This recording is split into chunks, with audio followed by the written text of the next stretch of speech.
الحمد للہ رب العالمین والعاقبۃ للمتقین والصلاة والسلام علی رسولہ الکریم وعلی آلہ واصحابہ اجمعین، اما بعد۔ معزز علماء اکرام اور مہمانان عظام، جیسا کہ ابھی میں نے آپ کے سامنے عرض کیا تھا کہ یہ مجلس خاص طور پر ہمارے مدرسے کے جو ذمہ دار ہے اکرام بھائی، وہ نانا بنے اور ان کی طرف سے طلبہ اور ذمہ داران کے لیے ضیافت کا نظم کیا گیا تھا، تو اسی سلسلے میں ایک چھوٹی سی مجلس کا انعقاد کیا گیا ہے۔ اب میں نے بھی سوچا کہ کچھ باتیں، اب جب مجلس منعقد ہوئی گئی ہے تو کچھ باتیں آپ لوگوں کے گوش گزار کروں، اور ہو سکتا ہے کہ درمیان گفتگو کچھ سخت باتیں ہو جائے تو میں پہلے سے معذرت کر دیتا ہوں، اور آپ یہ بات سمجھ لیں کہ ان سخت باتوں کے مخاطب یہاں پر موجود لوگ نہیں ہوں گے۔ یہاں پر جو افراد بیان سن رہے ہیں وہ لوگ میرے مخاطب ہی نہیں ہیں، چونکہ ریکارڈنگ ہو رہی ہے۔ میں چاہتا ہوں کہ یہ بات جو ہے عوام الناس تک اور مساجد، مدارس چلانے والے جو منتظمین ہیں ان تک کے پہنچنا چاہیے۔ بہرحال درمیان گفتگو کچھ سخت باتیں ہو سکتی ہے، اس لیے اس کے لیے معذرت چاہتا ہوں۔ میرے عزیزو دوستو، ہم سب کو معلوم ہے کہ یہ مجلس ایک وجہ سے اور منعقد کی گئی ہے، جس کا ذکر قاری مسلم صاحب نے کیا۔ عزیزم محمد انس سلمہ ان کا قرآن کریم مکمل ہوا ہے، یہ حافظ قرآن بنے اور یہ ہمارے فرزند بھی ہے، تو میں اس پر سب سے پہلے اللہ تبارک و تعالیٰ کا شکر ادا کرتا ہوں، اور اللہ کے شکر کے بعد میں ان کے استاد محترم حافظ محمد عامر صاحب کا بھی شکر گزار ہوں، جو ان کے اصل حفظ کے استاد ہیں۔ بڑی محنت اور بڑی مشقت کے ساتھ، بڑے مجاہدے کے ساتھ حافظ صاحب نے ہمارے بیٹے کو تعلیم دی ہے۔ اگر اس کے عوض میں ساری زندگی ان کی خدمت کی جائے، ساری زندگی ان کی جوتیاں سیدھی کی جائے، تب بھی اس کے بدل کے طور پر معمولی سا ایک حصہ بھی ادا نہیں ہو سکتا، کیونکہ حافظ قرآن کے والد کو، ان کے والدین کو جو انعامات سے نوازا جائے گا، اس کے سبب تو اصل ان کے استاد ہی بنتے ہیں۔ اور قابل مبارکباد اور شکریہ کے مستحق ان کے جو دیگر اساتذہ ہیں، جس میں حافظ محمد مجاہد سلمہ، مولانا محمد زید صاحب سلمہ، یہ دونوں بھی شامل ہیں۔ ان کی بھی بڑی قربانی رہی ہے، بڑے مجاہدے اور مشقت کے ساتھ بچے پر نظر رکھنا اور ان کی تعلیم و تربیت کی فکر کرنا، جس فکر کا مظاہرہ یہ تینوں حضرات نے کیا ہے ان کو الفاظ میں بیان نہیں کیا جا سکتا۔ اور ظاہر سی بات ہے، ہمارے یہاں کے ذمہ داران جانتے ہیں کہ میرے اندر ایک برائی ہے، میں اس برائی کا آپ لوگوں کے سامنے اعتراف کرتا ہوں، جلدی غصہ ہونے کی، جو کہ کوئی بہت اچھی چیز نہیں ہے۔ غصہ آ جانا، بہت زیادہ جو مزاج میں تیزی ہونا، لیکن ہے تو ہے۔ اب ایک اللہ نے ایک عیب دیا ہے جس کے اندر کمی پہلے سے بہت زیادہ ہو گئی ہے، لیکن جتنی ہے وہ بھی خراب ہے۔ میرے سختی کے باوجود، میری درستگی کے باوجود، خاص طور پر یہ دونوں حضرات حافظ محمد مجاہد سلمہ، مولانا محمد زید صاحب، جن حسن اخلاق کا، جن حسن کردار کا جو یہ لوگ مظاہرہ کرتے ہیں، کبھی کبھی میں تنہائی میں رو دیتا ہوں کہ اللہ نے مجھے میرے ماتحت میں ایسے افراد دیے، میں تو بڑا گنہگار ہوں، بڑا سیاہ کار ہوں، میری تو کوئی اوقات نہیں، لیکن اللہ تبارک و تعالیٰ نے اتنی بڑی نعمت مجھے دی ہے ان جو ساتھیوں کی شکل میں، اور اللہ جانتا ہے کہ میں نے کبھی بھی ان تینوں افراد کو یہ نہیں سمجھا کہ میرے ماتحت میں کام کرنے والے، ہمیشہ میرا ان کے ساتھ رویہ دوستانہ رہا ہے۔ بس میرے جو سختی والا جو معاملہ ان لوگوں کے ساتھ رہا ہے، رہتا ہے اور آگے بھی رہیں گا، وہ مدرسے کے تعلیم و تعلم کے سلسلے میں ہی رہا ہے۔ ہو سکتا ہے میرا ان کو سمجھانے کا، ان کو بولنے کا طریقہ کچھ غلط ہو جاتا ہو، لیکن جس معاملے پر سختی کی جا رہی ہے یا کی جاتی ہے، کی جائیں گی، وہ معاملہ غلط نہیں ہوتا۔ بہرحال میں ان لوگوں کا جتنا شکریہ ادا کروں اتنا کم ہے۔ بڑی محنت اور مشقت کے ساتھ مدرسے کو چلانے میں، مدرسے کا تعاون کرنے میں، صبح سے لے کر شام تک کے یہ لوگ تقاضوں پر چلنے والے ہیں۔ سب سے پہلے ان تینوں حضرات کی ایک بات اور بتا دوں کہ یہ تینوں حضرات مدرسے کے تقاضے پر چلنے والے ہیں۔ ان کا کوئی ڈیوٹی کا وقت متعین نہیں ہے کہ اتنے بجے سے اتنے بجے تک کے، عام طور پہ مدارس میں، کالج میں، اسکولوں میں ڈیوٹی کے اوقات ہوتے ہیں، لیکن یہ تینوں حضرات کا کوئی وقت نہیں ہے۔ یہ تینوں حضرات تقاضوں پر چلتے ہیں، جب جیسا تقاضا آ جائے مدرسے کا اس طریقے سے یہ لوگ کام انجام دیتے ہیں۔ دوسری چیز مدرسوں کے اندر اور اداروں کے اندر یہ ہوتی ہے امانت داری کی، امانت داری کا معاملہ ہوتا ہے۔ آج اداروں کو، چاہے وہ دنیا کی لائن سے ادارہ ہو یا دینی لائن سے ادارہ ہو، اس کو وہ جب بربادی کی طرف بڑھتا ہے تو اس میں جو بہت ساری وجوہات ہوتی ہے، ایک وجہ جو یہ بنتی ہے، جو کہ سب سے بڑی قابل گرفت وجہ بنتی ہے، وہ ہے خیانت والا معاملہ، مالی خیانت۔ میں حلفاً یہ بات کہہ سکتا ہوں کہ یہ تینوں حضرات امانت داری کے معاملے میں نے اپنی جو ہے ہوش سنبھالنے سے لے کر اب تک کے امانت داری کے معاملے میں یہ تینوں حضرات سے زیادہ امانت دار میں نے اپنی آنکھوں سے نہیں دیکھا ہے دنیا کے اندر۔ ایسا نہیں کہ نہیں ہے، لیکن میں نے نہیں دیکھا۔ یہ میں آپ لوگوں کے سامنے اپنے دلی جذبات کو پیش کر رہا ہوں۔ بہرحال اصل بات یہ ہے کہ یہ بات جو بتانا چاہ رہا ہوں کہ یہ حفظ قرآن جو ہمارے بیٹے نے مدرسے کے طالب علم نے مکمل کیا ہے، اور ایک چھوٹا سا ادارہ آپ خود دیکھ رہے ہیں کہ یہ جگہ بھی جو ہے کرائے کی جگہ ہے۔ مدرسے کی جو اپنی جو جگہ بک کرائی گئی ہے، خریدی گئی ہے، وہ خیری کے اندر وہ جگہ موجود ہے۔ اس سلسلے میں بھی بات آپ کے سامنے اگر وقت رہا تو آئیں گی۔ تو یہ قرآن جو اتنی عظیم نعمت جو ایک حافظ قرآن اپنے سینے میں اتار لیتا ہے، اور یہ مدرسے والے سینے میں قرآن اتروا کے رات دن ایک کر کے عوام کے حوالے کرتے ہیں، ایک عالم دین بنا کر عوام کے حوالے کرتے ہیں۔ اب وہ چاہے کسی مسجد کے اندر پڑھا رہا ہو یا کسی مدرسے کے اندر پڑھا رہا ہو، لیکن انتظامیہ مسجد اور مساجد اور مدارس کی انتظامیہ کیا کرتی ہے؟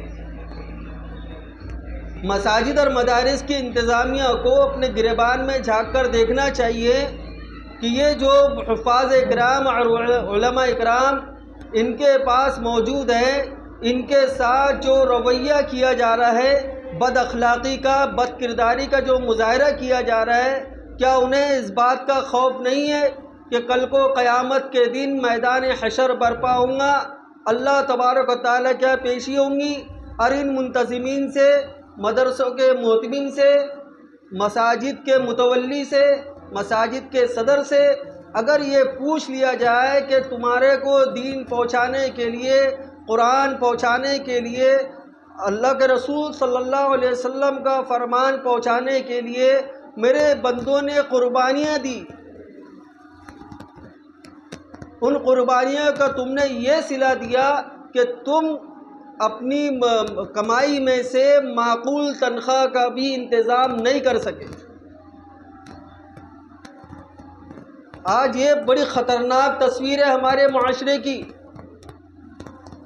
بار بار چلایا جا رہا ہے، اس بارے میں بولا جا رہا ہے، لیکن قوم کو سمجھ میں نہیں آ رہا کہ تنخواہ کا معیار اونچا کیا جائے، تنخواہ کا معیار اس انداز سے کیا جائے کہ مدرسے کے مدرس کو، مدرسے کے مسجد کے امام کو کسی اور جگہ دیکھنا ہی نہ پڑے۔ آج جو ہے بہت سے لوگ جو ہے حفاظ کے علماء کے ٹیوشن پڑھانے پر بڑا اعتراض کرتے ہیں، ان کو بڑا اعتراض ہے کہ ٹیوشن پڑھانے جا رہے ہیں۔ کوئی حافظ قرآن، کوئی عالم دین تجارت کر رہے تو اس پر بھی اعتراض ہے، لیکن اعتراض کرنے والوں سے اگر یہ کہا جائے کہ بھائی آپ جو آپ کی مسجد میں جو امام ہیں یا آپ کے مدرسے میں جو مدرس ہے اس کی تنخواہ کو معیاری کر دو۔ معیاری تنخواہ کا مطلب یہ ہوتا ہے کہ ایک مدرس کو، مسجد کے امام کو اتنی تنخواہ دے دی جائے کہ وہ کسی اور کام کی طرف نہ دیکھے۔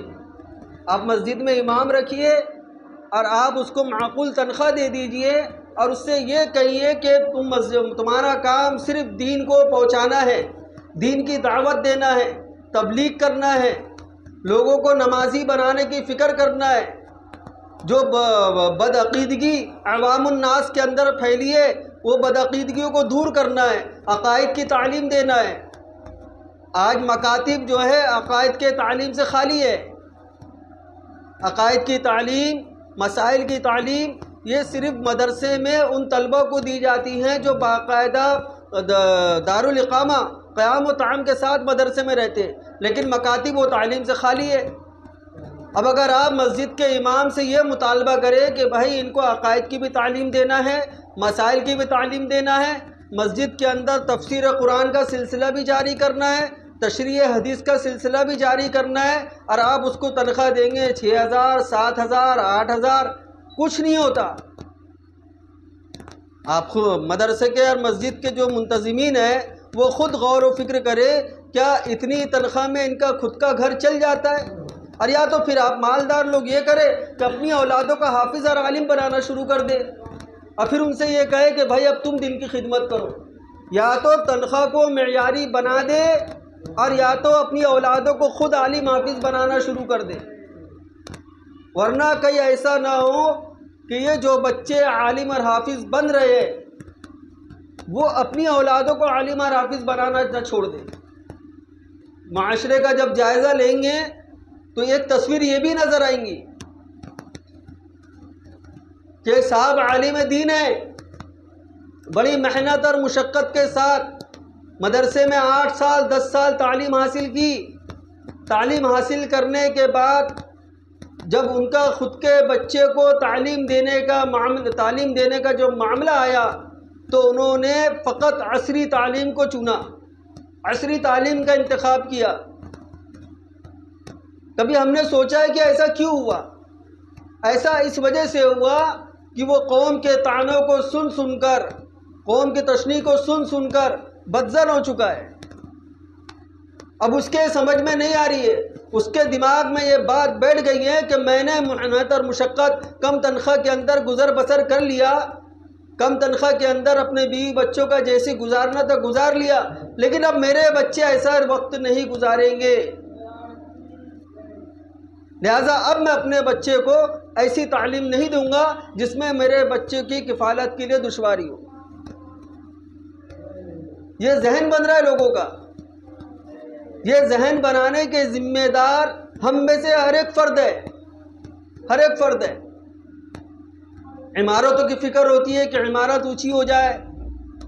مدرسہ عمارت کا نام نہیں ہے۔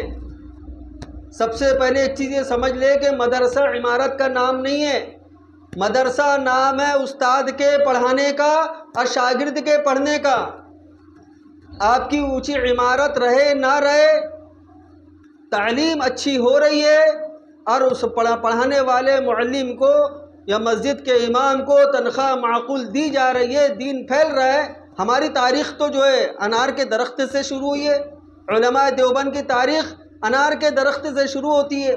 کوئی مدرسہ نہیں تھا، کوئی اونچی عمارت نہیں تھی، انار کے درخت کے نیچے ملا محمود پڑھا رہے اور محمود الحسن پڑھ رہے ہیں۔ تو اس پر غور و فکر کرنے کی ضرورت ہے۔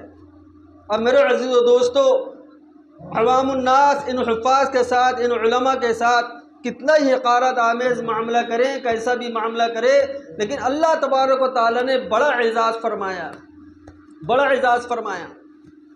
روایت میں آتا ہے کہ جو حافظ قرآن ہوتا ہے اپنے قرآن اللہ کے کلام کو سینے میں اتار لے گا اور اس پر عمل کرے گا۔ قرآن کی آیتوں پر عمل کرنا بھی ضروری ہے۔ یہ بات سمجھ لے کہ حفاظ کرام کے لیے جو بھی فضیلت حدیث کے اندر وارد ہوئی ہے، خوب سمجھ لے کہ وہ فضیلت کا مستحق اسی وقت ہوگا جبکہ قرآن پر عمل کرنے والا ہو، ورنہ حافظ قرآن عالم دین اگر فسق و فجور میں زندگی گزارے گا، اللہ کے احکام کو پسے پشت ڈال کر زندگی گزارے گا، اللہ کی نافرمانی کر کے زندگی گزارے گا، تو یہی حفظ قرآن ہونے کے باوجود، عالم دین ہونے کے باوجود دوسرے لوگوں سے زیادہ سخت عذاب میں ہوگا۔ تو حافظ قرآن کی فضیلت میں اللہ کے رسول صلی اللہ علیہ وسلم نے جو ارشاد فرمایا کہ حافظ قرآن سے کہا جائے گا قرآن پڑھتا جا، قرآن پڑھتا جا اور جنت کے درجات چڑھتا جا، ٹھہر ٹھہر کر پڑھ جیسا تو دنیا میں پڑھا کرتا تھا، اور اس وہ تلاوت کرے گا اور اس کی تلاوت کی جو آخری آیت ہوں گی وہیں پر اس کا جنت کا درجہ ہوگا۔ ایک روایت میں آتا ہے کہ حافظ قرآن کے جو والدین ہیں ان کو ایسا تاج پہنایا جائے گا جس کی روشنی سورج سے زیادہ تیز ہوں گی۔ ایک روایت میں آتا ہے کہ اللہ کے رسول صلی اللہ علیہ وسلم نے ارشاد فرمایا کہ اس کے والدین کو ایسے لباس سے مزین کیا جائے گا جس کی قیمت اگر پوری دنیا کے مال و دولت سے لگا لی جائے تب بھی وہ اس کی قیمت کو، اس لباس کی قیمت کو وہ نہیں پہنچ سکتا۔ ایک روایت میں آتا ہے اللہ کے رسول صلی اللہ علیہ وسلم نے ارشاد فرمایا جو حافظ قرآن ہوں گا اور اس پر عمل کرنے والا ہوں گا تو اس کو بلایا جائے گا اور اس کو بلا کر یہ کہا جائے گا کہ جاؤ اپنے خاندان میں سے ان 10 افراد کو چن لو جس پر جہنم واجب ہو چکی ہے۔ وہ جائیں گا اور ان 10 افراد کو چن لے گا جس پر جہنم واجب ہو چکی ہے، اور ان کا نام لا کر، ان کی لسٹ لا کر اللہ تبارک و تعالیٰ کے سامنے پیش کر دے گا۔ اللہ تبارک و تعالیٰ فرمائیں گے میں نے ان 10 کی مغفرت کر دی۔ علماء نے لکھا ہے، اس حدیث کے تحت علماء لکھتے ہیں کہ حافظ قرآن کے ذہن سے ان لوگوں کے سفارش کی بات کو اوجھل کر دیا جائے گا جو لوگ حفظ قرآن پر اس کو طعنہ دیا کرتے تھے۔ آج ہوتا ہے نا رشتہ دار میں، خاندان میں اگر کوئی حافظ قرآن بن رہا ہے تو دوسرا رشتہ دار اس کو طعنہ دیتا ہے، بھائی طعنہ دیتا ہے، چچا طعنہ دیتا ہے، تایا جو طعنہ دیں گا، کوئی ماموں طعنہ دیں گا، رشتہ دار اور دوست و احباب اور خاندان کے لوگ طعنہ دیتے کہ کیا تمہیں اسکول کی پڑھائی پڑھانا چاہیے تھا، تم نے کیا اس کو حافظ قرآن بنا لیا، کیا مدرسے کے اندر داخل کر دیا۔ تو علماء نے لکھا ہے کہ اگر خاندان کے اندر ایسے افراد ہوں گے جو حفظ قرآن پر اس کو طعنہ دیا کرتے ہوں گے اور ان پر جہنم واجب ہو چکی ہوں گی تو اللہ تبارک و تعالی حافظ قرآن کو اس کی سفارش کا حق نہیں دیں گے۔ یہ ان کے لیے سزا ہوں گی جو دنیا میں وہ عمل کیا کرتے تھے، حفظ قرآن کو حقارت کی نظر سے دیکھا کرتے تھے۔ تو میرے عزیز و دوستو، یہ قرآن کریم جو آج لوگوں کے سینے میں پہنچ رہا ہے، اس کے پہنچانے والے یہی اہل مدارس ہیں۔ مدرسے والوں نے کبھی بھی عصری تعلیم کی مخالفت نہیں کی، مدرسے والے عصری تعلیم کے مخالف نہیں ہیں۔ مدرسے والوں کا مطالبہ بھی یہ نہیں ہے کہ سارے کے سارے حافظ بن جائے، کہ سارے کے سارے عالم بن جائے۔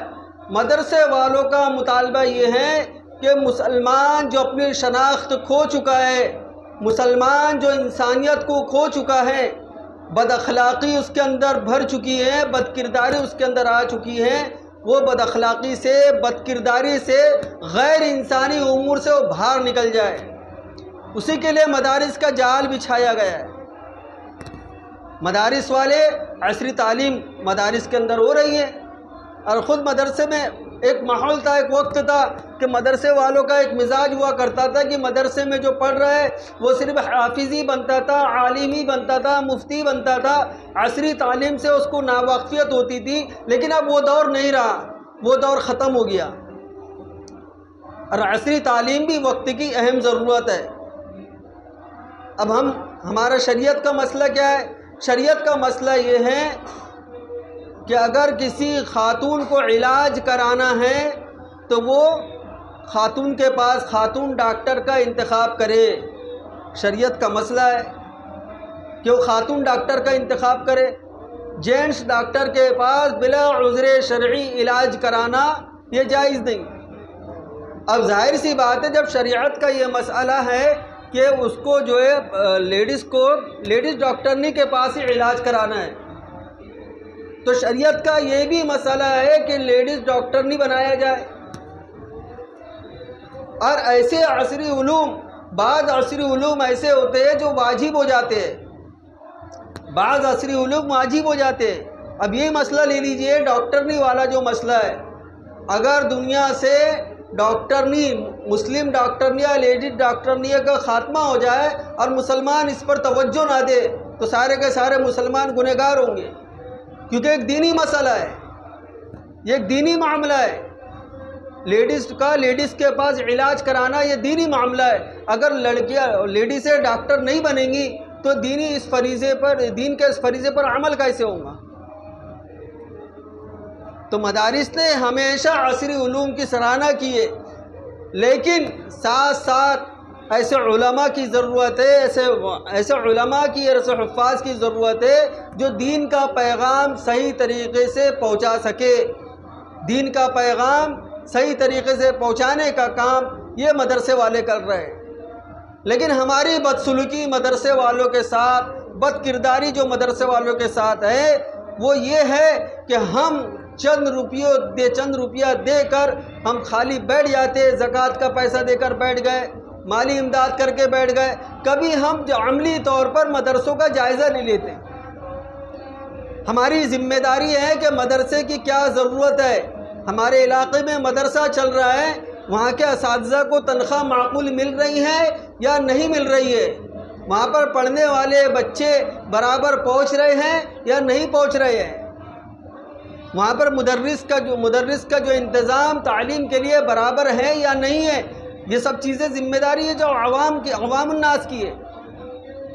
مالدار حضرات یہ سمجھتے ہیں کہ ہم نے جو پیسہ دے دیا بس ہمارا فریضہ ادا ہو گیا. میٹنگ ہوتی ہے، میٹنگوں کے اندر بلایا جاتا ہے، سوائے چند افراد کے کوئی اس کے اندر شریک نہیں ہوتا. اب پھر ہوتا یہ میٹنگوں کے اندر شریک نہیں ہوتے، لیکن باہر کی باہر بڑی گفتگو ہوتی ہے، چوکوں پر، بازاروں پر، روڈوں پر. مدرسے کا مدرس اچھا لباس پہن لیا، اچھا جوتا پہن لیا، اچھی گاڑی اس نے خرید لیا، صاحب اس پر تبصرہ ہو رہا ہے، ارے ان کی اتنی تنخواہ میں ایسا کیسے ہو گیا، اتنی تنخواہ میں. دیکھیے ایک چیز یہ سمجھ لے کہ مدرسے کا مدرس ہو، محتمم ہو، یا مسجد کا امام ہو، یا کوئی بھی منتظمین میں سے کوئی بھی ہو، اس کے اندر اگر آپ تبدیلی دیکھ رہے ہیں تو یہ حق ہے آپ لوگوں کا کہ آپ اس سے سوال کریں کہ بھائی آپ کے پاس یہ مال کیسے آیا؟ آپ کو تو مدرسہ اتنی تنخواہ دیتا ہے، آپ کے پاس یہ کیسے آیا؟ اب میں مدرسے کا محتمم ہوں، میرے ٹھاٹ باٹ آپ دیکھیں تو آپ کو یہ حق ہے کہ یہ حافظ صاحب آپ کا ٹھاٹ باٹ محتمم بننے کے بعد ہے کہ محتمم بننے کے پہلے سے تھے؟ آپ کے پاس یہ گاڑی، آپ کار میں گھوم رہے ہیں تو یہ کیسے کار میں گھوم رہے ہیں؟ آپ کی انکم آف سورس کیا ہے؟ آپ کی آمدنی کا ذریعہ کیا ہے؟ یہ سب حق ہے. لیکن ہر ارے غیرے کا کام یہ پوچھنے کا نہیں ہے، اور ہم اس کے ذمہ دار بھی نہیں ہیں. مدرسے والے، مسجد کے منتظمین اس کے ذمہ دار بھی نہیں ہیں. اس کے لیے جو مدرسے کے جو ذمہ دار حضرات ہوتے ہیں ان کی ذمہ داری ہوتی ہے کہ وہ پوچھے مدرسے کے مدرس سے، مدرسے کے محتمم سے، مسجد کے امام سے کہ مسجد میں امامت کر رہا ہے، کہیں مسجد کے نام پر چندہ تو نہیں کھا رہا ہے. مسجد کے نام پر جو ہے چندہ وصول کر کے اپنے جو ہے پیٹ تو نہیں بھر رہا ہے، یہ سوال کر سکتے ہیں، لیکن ہر کوئی نہیں کر سکتا۔ یہ مدرسے کے ذمہ داروں کا کام ہوتا ہے، مسجد کے ذمہ داروں کا کام ہوتا ہے۔ اور جب اگر کوئی سوال کرے مجھ سے یا کسی محتمم سے یا مسجد کے متولی سے، تو اس کے اوپر فرض ہو جاتا ہے کہ اس کا جواب دے، اس کے اوپر فرض ہو جاتا ہے کہ اس کا جواب دے۔ اور ذمہ دار حضرات جو سوال کریں گے، ظاہری بات ہے وہ مدرسے کے محتمم یا مسجد کے متولی سے جڑے ہوئے ہوتے ہیں، ان کو معلوم ہوتا ہے۔ جیسے کہ اب ہمارے یہاں جو ذمہ دار ہیں مدرسے کے، ان کو معلوم ہے کہ میری آمدنی کی ذرائع کیا کیا ہے، پوری تفصیل ان کے سامنے موجود ہے۔ تو وہ جو سوالات کریں گے وہ ساری چیزوں کو سامنے رکھتے ہوئے سوالات کریں گے۔ اب ایک آدمی جو واقف ہی نہیں ہے، مفتی صاحب کی زندگی سے واقف ہی نہیں ہے کہ ان کی آمدنی کا ذریعہ کیا کیا ہے، کون کون سے کاروبار چل رہے ہیں، کون کون سی تجارت چل رہی ہے، مولانا کی زندگی سے ایک آدمی واقف ہی نہیں ہے کہ مولانا صاحب صرف امامت کرتے ہیں یا اور بھی ان کے آمدنی کے ذرائع اور بھی ہے۔ اب ایک ایسا آدمی جو مولانا سے مفتی صاحب سے واقف ہی نہیں، اور وہ آدمی چوکوں پر بازاروں پر یہ تبصرہ کرے دیکھو فلانے مولانا صاحب جب سے مدرسہ کھولے، جب سے جو ہے ان کی جو ہے لائف بدل گئی، اور بدگمان ہو جائے کہ بھائی مدرسے کا پیسہ کھا رہا ہے۔ ہزاروں مدارس میں چند معاملات ہی ایسے ہوتے ہیں جو خیانت والے ہوتے ہیں، زیادہ تر معاملات الحمدللہ مساجد کے مدارس کے ایسے نہیں ہوتے۔ تو اس چیز پر بھی توجہ دیں، اگر مدارس پر مساجد پر اگر آپ کو کوئی اشکال ہے تو یہ اشکال آپ آمنے سامنے بیٹھ کر اس کی تحقیق کر کے دفع کریں، بازاروں میں چوکوں پر تبصرہ نہ کریں۔ تو بہرحال یہ مدارس کا بہت اہم کردار ہے۔ مدارس جو آپ کو دینی تعلیم پہنچا رہے ہیں، گھر گھر جو پہنچانے کا کام کر رہے ہیں، تو ہماری بھی کچھ ذمہ داریاں بنتی ہیں۔ ہماری ذمہ داری یہ ہے کہ سب سے پہلی ذمہ داری تو ہماری یہ ہے کہ ہم اس بات کی فکر کریں کہ ہمارا ایک بچہ، کم سے کم ایک بچہ، گھر میں اگر آپ کے 3 بیٹے تو ایک بیٹا آپ کا عالم دین بن جائے، حافظ قرآن بن جائے، یا 3-4 بھائیوں میں 3-4 بچے ہیں تو اس میں سے ایک بچے کو عالم دین حافظ قرآن بنا دے، تاکہ کم از کم اتنا تو ہو جاوے کہ وہ بچہ جو آپ کا عالم دین بن رہا ہے، حافظ قرآن بن رہا ہے، دین کی تعلیم حاصل کر رہا ہے، وہ آپ کے گھر والوں کو دین سکھائے۔ آج مسلمان قوم کا بہت بڑا طبقہ دینی تعلیم سے، بیسک تعلیم جو ہوتی ہے جس کے بغیر انسان کامل مسلمان نہیں بن سکتا، عقیدے کی جو تعلیم ہے، توحید کسے کہتے ہیں، توحید کیا ہوتی ہے، اللہ کی ذات میں صفات میں کسی کو شریک نہ کرنے کا مطلب کیا ہے، یہ تعلیم سے بھی غافل ہے۔ تو یہ ساری تعلیم آپ کا بچہ اگر مدرسے میں پڑھے گا، مدرسے سے پڑھ کر عالم حافظ بن کر جائیں گا تو پھر یہ دوسروں تک دین پہنچائیں گے۔ تو اس بات کی فکر کرے۔